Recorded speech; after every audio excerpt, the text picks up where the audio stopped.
Uy, balita na ako, kaundang-undaw ka nga kayo undang. Ako mangganing ang kadugay ng panahon, pila na kasingot ang akong gipatulo, nagkabilat-bilat na ko ginimog content.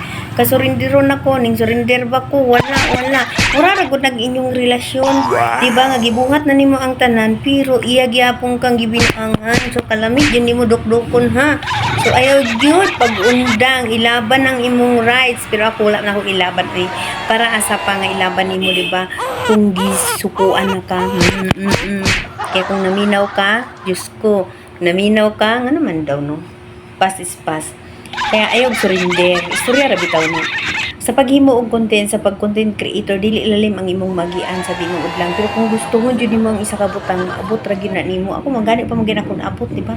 So sige kog ingon sa inyo nga gina-encourage ta mo. Kaning kamot padayon. Ayaw sig tinanga dyan ang dapita ha. Ayaw jud pag tinanga. Higda-higda ra ka nga wala kay trabaho, di ba? Tapos maingon ka wala kay kwarta. Nga ka naglihap unsa man pagka kwarta. Katanga nimo ha.